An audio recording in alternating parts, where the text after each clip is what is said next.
So yes, my name's Leo Bicknell. Most of you probably know me from AboveNet doing peering work there. I am relatively new to ARIN. I was elected to the AC at the end of last year.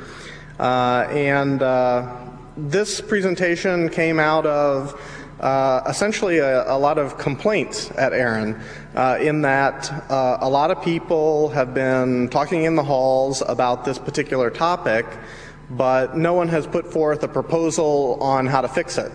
And so the AC decided at the last meeting that we needed to consolidate what the problem is and what people have been talking about and present it. And one of the things that came out of that is that we needed more input from the operator community as to what would actually be useful. So that's why I'm here today presenting to you.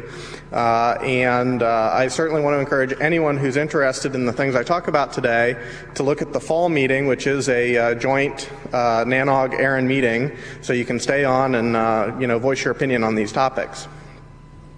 So let's talk about what the problem is. I'm sure for the first few slides, these are identical to what I gave at the ARIN meeting. They're probably all too familiar to most of the people in this room. Network and server operators want to filter unallocated IP space. And I'm limiting the talk to this topic, which may not be obvious here, but is obvious to the ARIN membership, in that ARIN can only really say whether a block is allocated or not. ARIN's never going to make a value judgment of this person's a spammer or that person, sends out malware or anything like that. So that's just not something that's going to happen. So this is really looking at taking sort of the data that you would get out of whois as to whether or not that network is in use or not, and using it to perform these other functions. There are services that do this today. Probably many of you in this room use them. Team Kimru produces BGP feeds of bogons, they call them, unallocated space. Complete Whois produces BGP feeds and DNS zones. There's probably about 600 other people who do this if you look on Google or something like that. Many people do it internally with their own systems. And they do it for various reasons. There are network operators who filter route announcements, there's server operators who filter email. It happens at all levels. This brings up a lot of problems, though. The first one is the biggest problem we see in the ARIN community. People don't want to trust many of these sources. As good as some of these sources are, they're volunteer groups, there's no SLA, there's no contract. If your company's revenue depends on it, you're probably not going to trust them. But there's all sorts of other problems with these. There's delays, there's additional data because bogons is a very subjective term. So you're not getting pure data, and that's what a lot of people want. Another problem that occurs that I'm sure we've all seen talked about is people do filter route announcements, and often those filters don't get updated very quick. So we've all seen the complaints of, first user in a new block, I can't get anywhere, etc. It would be nice if that were automated, it were easy for all of us to update. So the question is, what can ARIN do? And that's something I want to be clear here. Again, ARIN can provide information about what has been assigned and what hasn't been assigned. And specifically in the context of ARIN, they can only provide that for blocks that ARIN controls. When you look at the IP space as a whole, there's blocks controlled by IANA/ICANN that haven't been given to anybody yet. Then there's blocks that are given to ARIN, to RIPE, to APNIC, to LACNIC, and soon AFRINIC, if you guys don't know that's coming. So ARIN can only do a small part of that, and part of why I'm here is one of the RIRs needs to take the lead in this area. ARIN sees this as an opportunity for them to show the other RIRs what can be done. So somebody's going to have to be first. It won't be a complete solution, but hopefully we can get something that everybody wants to implement. How could we provide this? The three things that always come up at an ARIN meeting: you can put this information in BGP, you can put it in LDAP, you can put it in DNS. Find solutions, existing protocols work good. Another solution that is semi-obvious is you could create a brand new protocol. We could make Whois some kind of transaction-based protocol that would allow you to automate this in a way that parsing text output just isn't conducive to. And part of the reason I'm here is this other category. we would like input from all the smart people in this room and anywhere else who have a really good idea of how this could work and have worked with things like RFC process and going to the IETF meetings and so forth to help us figure out the right solution and document it so that it's then easier for ARIN to implement and easier for them to go to RIPE and other places and say, look, here's a document, here's how we did it, here's how everyone should do it so it works. From ARIN's point of view, there's a few problems here. It's seen a bit as a minefield because the service, obviously if people are using it for real-time filtering, has to be reliable. It has to be accurate, which for the data held by the RIR itself is not a big issue. However, there's a lot of space that was, for instance, assigned by the INTERNIC, for which ARIN today simply publishes some of the data, but in many cases doesn't really officially control it, and so it's very hard for them to guarantee accuracy. ARIN will obviously have to expend resources. ARIN is self-funding, so this is always a concern. How much will it cost? Will they have to raise fees? There is potential for liability here that doesn't, or it raises the bar for liability, I should say. Obviously, wrong data in WHOIS today has an effect, but if it immediately goes out to real-time filtering in all the big networks, that effect is amplified.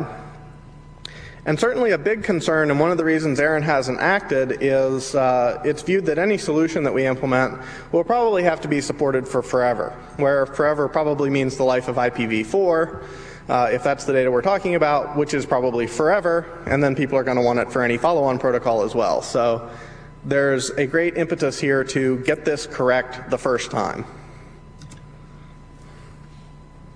As I already said, it's very important that the other IRs have the same data.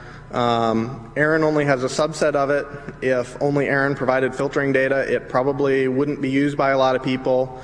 As I said, this is more for the ARIN audience, but ARIN has the ability here to take the lead and kind of show the path on this. It's unclear to us what other groups might be interested in taking the lead, which is part of the reason we're kind of running with this right now. But if there's a more appropriate forum, I'm very interested in hearing that as well. So the question is, how can NANOG help? For those of you who haven't been to an ARIN meeting, ARIN has an open policy process. It's based on community consensus. You don't have to be an ARIN member to propose a policy. You don't have to be an ARIN member to attend the open part of the meeting. So any of you can participate. Many of you happen to be ARIN members through your companies anyway. Probably a lot of people in this room have IP space directly from ARIN. And so this really is a group that can provide input. One of the things that I didn't realize until I got involved with ARIN is that a lot of the people who attend ARIN meetings today have a policy and administrative background. They don't touch a router. They don't touch a server. They manage IP space, IP allocations. They're worried about the resource usage, those kinds of issues. And so when you talk about would BGP or LDAP be a more efficient way of distributing the data, would it be easier to configure on your router, those sorts of things, that gets lost on a significant percentage of the people at an ARIN meeting today. And that's part of the reason we need more people with that hands-on background providing input on those issues. And again, we have the joint meetings. There was one in Chicago. There's one coming up this fall in Reston. Certainly, we encourage anybody who can stay the extra couple of days to stay on and see what's going on and provide input. What really needs to be developed is technical specifications at this point, because we're not going to move the discussion forward until there's something concrete to talk about. A lot of people can stand up and say, yes, we need filtering data, but that doesn't really get us anywhere. People need to actually present a proposal. Probably some of them will be shot down at first, but we need something concrete to talk about. And the same list of things here is the same list of concerns I gave before. This is an area where those who operate things probably know better than ARIN. When you run a bogon route server, these are the people who attack it. This is how much bandwidth it takes. Those sorts of things can provide that kind of input. I want to point out a couple of forums. Obviously, the NANOG mailing list is always good for discussing operational issues. The ARIN side of that is PPML, the Public Policy Mailing List. This is where open discussions occur between the meetings about various ARIN-related issues. Again, there is a joint meeting in October. And all the other RIRs, for those who aren't from the ARIN region, have their own meetings. Pretty much all of the RIRs always attend each other's meetings, so they're certainly aware of this topic. They're all thinking about it. I believe RIPE has actually looked internally at some of the ways they could solve this. And so those local forums are also appropriate. Whether or not ARIN takes the lead is one issue. Once somebody has done this, though, it's going to have to go to all of them to be important. So talking about this in other meetings and such would definitely be useful. So I believe that is it. If anyone has any questions, happy to answer them. You can see myself or Cathy, who's standing up, with any input or other things you might have after the meeting. And looks like Cathy has something to say. Yeah, we'd like to know if you need this. Does anybody want to say whether they need this, whether they want this, whether they care at all? We really want your feedback. So how many people would think this is useful? I think how many people were reading their email and not listening? How many people are asleep? So I think it would be more useful if you published information in the form of a route map rather than just a BGP feed. And sure, that's not real time, but it's the right way to express policy. The problem that I'm referring to is basically that someone who wants to hijack space could just advertise a longer prefix than you're advertising in your BGP feed and get some use out of it. That's absolutely correct. The only comment I would make about that is when we look at what the ARIN membership talks about, filtering route announcements, definitely a primary goal, but there are as many, if not more, people who are interested in being able to filter this on their email server because the guy in China is never going to filter route announcements. So I don't know that that's an insurmountable hurdle. It may be in the end, if the community really wants route filtering and nothing else, it may be we produce something like that. But we're trying to make as many communities happy as we can. Would it be a very heavyweight solution just to publish the current list of unallocated or revoked space as a route map in Cisco syntax or Juniper syntax or whatever? It probably wouldn't be all that heavyweight. For those of you who don't know, it is possible to get bulk whois data today. That's primarily how these other services publish it. And so things could be made available in different forms. If that's what you want, propose it at an ARIN meeting. Make it a policy. If people want that, that can be done. I think there's a lack of trust, not just for Complete Whois and others, but for ARIN itself. The information that you get about these allocations, the email addresses aren't really approved. There's no trust relationships built. You don't really know the exact information you're getting. Like even shared whois, you might know the ISP name, but getting a contact there might be difficult as well. That extends time. That makes things difficult. I guess my question is, while we might not trust Complete Whois, people are trusting Kimru and other places more and more for this type of data. And I'm not sure that people or operators want to trust ARIN with this type of data if they were to provide a service for it. And that might be a problem in the future. I don't know. Okay. The thought I would have on that is there's a two-part problem here, right? There's providing the very simplistic data of is a block allocated or not, for which ARIN is the only source that knows that. And then there's the deeper problem of, do I have a valid email address? Do I have a valid snail mail address? Which is a problem regardless of the format it's published in. There's a lot of concern about that in the ARIN community. If you look at the PPML archives, there's a lot of talk on that subject. And if you're interested, I definitely recommend you pick that up because it quickly becomes a very thorny problem. And the largest problem actually is for space that ARIN doesn't control. It's legacy internet space that they're not allowed to change for reasons above them. And a lot of that blame goes to them because they run the whois server that shows it to you. But certainly look at PPML. There's a lot of talk on that subject. But that's good input. Thank you. Bürgervolk.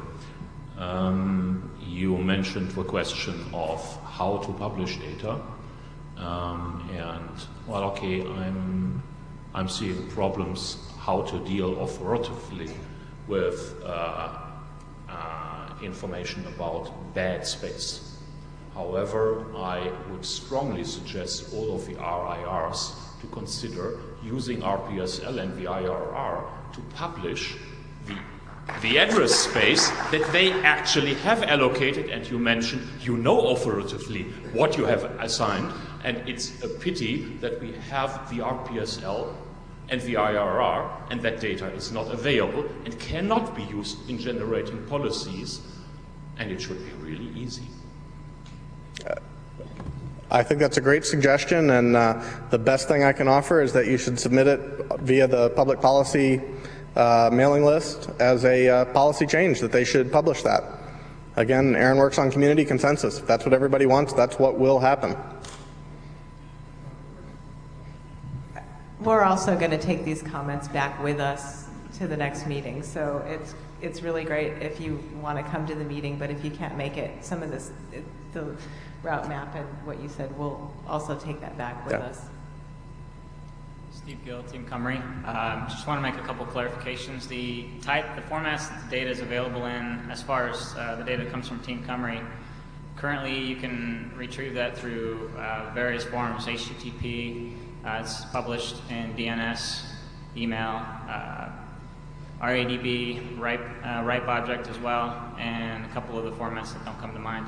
But we try to make it as available as possible in various formats, so our goal is to make it as widespread as possible. So I guess what I'm saying is the amount of data, I don't think there's one format that solves all the problems. Some people like BGP feeds, others prefer to filter based on a web form that or just text that they can download. So the types of formats and the completeness therein would be very helpful. One comment I'd like to reiterate is the accuracy of anything other than the major Netblocks that are considered bogans today is very skeptical. The reason why we stick to the basics, what ARIN publishes, is that other formats that we've seen, there's been a lot of discrepancy in data and knowing that that's accurate. And if people are starting to filter on data that's not completely accurate, they're going to have problems. So what we'd like to see is some way of verifying that 100% with 100% effectiveness that there are absolutely no false positives in the data that's published in blocks that are allocated. And what we've seen today is there are discrepancies between the databases, and that's why we haven't gone that route. The bogans that are published are 100% accurate based on your data. Thank you. Hi, John Curran, independent consultant, acting president of ARIN. Leo, great job on the presentation. I just want to point out one thing, which is with respect to ARIN and the other RIRs. To the extent that people here feel strongly that something should be done here, or feel strongly that something shouldn't be done here, or feel that there's a certain format that's useful, that really can be solved by this community in ARIN to come up with an answer. And if it turns out that it's useful, the other RIRs are very quick to follow good practices. And if it turns out it's not, it won't get worried. It won't get picked up. I guess what I'm trying to say is we don't need a unified field theory of how to get this done. We need a working way for ARIN to get it done, or if it should be done at all. And if it's useful, the registries are very good at coordinating with one another. It will quickly replicate. So the extent that you do have an opinion, please do come find members of the AC who just spoke, or speak on the public policy mailing list, because we're trying to make sure that if we do something, it's useful to this community, and by the same token, we don't want to do anything at all if no one cares about it. So I ask input. It's very important to us. Thank you. I think that covers everybody. Thank you, Leo. Sure.